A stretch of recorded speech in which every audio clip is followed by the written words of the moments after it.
Good morning, children. As today is the second day for the 7th of July. Okay. Yesterday we have seen regarding the unity in diversity. I had made you made you explain with some of the points. Okay. So today we'll be getting into the textbook. We'll be reading it out and understanding few of the points regarding this. So it will be little more clarified. Okay. So I was saying that as we have seen that here that song was written during the Jallianwala Bagh massacre that took place in 13th April 1919. Okay. So let's have a look for that. Don't forget the days of blood, oh friend. In the midst of your happiness, remember to shed a tear for us. Okay. The hunter has torn away every single flower. Do plant a flower in the desert garden, dear friend. So, the British people or the army people are just telling us to plant. They are saying us in a way, with the help of this song, that don't forget the days of blood, oh friend, and in midst of your happiness, remember the shed of tears. And in this life that you are leading a life of happiness, also remember the days in which you shed your tears. Okay, and the hunter has torn away every single flower. Okay, and do plant a flower in desert garden, dear friend. You have to plant a flower in a desert where there is garden. Okay. Having fallen to bullets, we slept in Jallianwala Bagh. Means they have slept in a way. On this massacre, all the shoots were just going on. That time they have fallen over to the bullets. Okay. Do light a lamp on this lonely grave, oh friend. You have to light a lamp on this lonely grave. The blood of Hindus and Muslims flows together today. So in that massacre, they tend to say that the blood of Hindus as well as Muslims both are shedding their blood as if they are one. And do soak your robe in this river of blood, dear friend. Okay. And some rot in jails while others lie in their graves. Do shed a few tears for them, oh friend. So this song has been written by the Indian People's Theatre Association. Okay, that is IPTA. The abbreviated form is IPTA.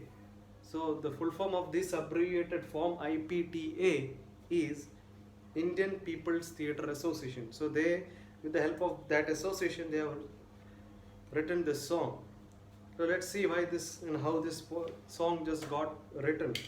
This song was sung after the Jallianwala Bagh massacre in Amritsar, that is in Punjab, in which British general opened a fire on a large group of unarmed peaceful people, killing many and wounding even more.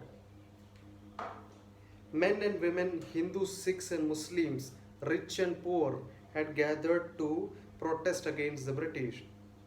So many men and women, many religions, the Hindus, Muslims, the Sikhs, all just got united together in order to have a fight against the British people. Here the word protest is given. The meaning of protest is to take action against the British people. So in this Jallianwala Bagh massacre, in this time, these people just got united together. All the religions were being united. All the people, all the armed forces, all the men and women, those were courageous in this matter. For this, so they fought as if they are one. So in this we can see kind of example of which we can say there is a unity in diversity. So even though they have been diversified, they showed that unity among themselves. They all together came and just shed their mind. They made their mind as one, made their heart as one, and with that mentality of helping each other, they just showed this happiness. They shared their happiness with each one of them, and they rised with each other for the race against the British, or for the fight against the British. This song was composed and sung to honor the memory of those brave people. Okay, so this song was supposed and sung to honor the. So why this song was written? This song was written in the memory of those brave people, those who gave their life in this Jallianwala Bagh massacre that took place in Amritsar in Punjab at April 13th of April, and the year was 1919. Okay, the songs, now the page number 12. Let's move to page number 12. Songs and symbols that emerged during the freedom struggle serve as a constant reminder of our country's rich tradition of respect for diversity. So, what do these songs convey? These songs and the symbols, okay, they emerge from the freedom struggle, serve as what? They serve as a constant reminder. What do these songs convey? The songs help us to remind of the unity, the remind of the tradition that this India has, to remind of the unity, to remind of the strength that India has, or to remind of the rich culture that India has. This is what these songs just help us for what? To get united in a way that we are all one. And do you know the story of the Indian flag? Okay, so it asks that, do we really know that what the Indian flag convey? Or do you know the story of the Indian flag? And it was used as a symbol of protest against the British by people everywhere. So what was the use that, and how was the flag helpful? So this flag was helpful for them. For what? Means they used it as a symbol of protest. They used this flag as a symbol of fight against the British people. Okay, so this is what the power of the Indian flag, the power of our Indian national flag just whirled upon. Okay, so this is what we can say. It shows the uniteness with each one of us. It shows the unity that we have, the India has. Okay, and it shows a great major diversity. Even if in the midst of the diversity this India has, the India is provided with each one of us the rich culture, the rich religious aspects, the rich family backgrounds, beliefs, the caste, all this. Just even though in the midst of these kind of factors, even we showed up one spirit and one mind and one heart, that we could fight or against this British people. And for this, our Indian flag also was the reason that could be a great sign for what? That could be a great sign for protest against the British people. Okay, so in this book, The Discovery of India, Jawaharlal Nehru says that Indian unity is not something imposed from the outside, but rather it was something deeper within its fold. So Chacha Nehru or Jawaharlal Nehru says that Indian unity is not something, it is not incomplete. It is not an incomplete thing that we could say, but it is something deeper within. It has a deeper meaning within that. What is that? So it has a deeper, something deeper and within its fold. It's been folded and it is something inside there over. It is much deeper than we think even.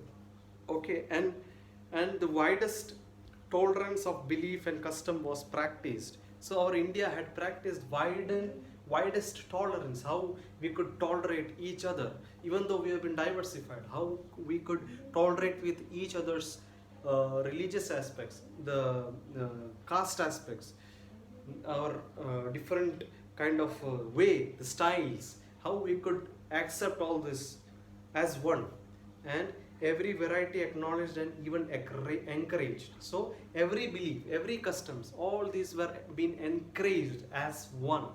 We did not have any feeling of that we are different or we showed a disrespect with each other. No, because India is a country which only says, and it has a behavior of having united with each one of us. Okay, so it was Nehru who coined the phrase, as I said already before my explanation part.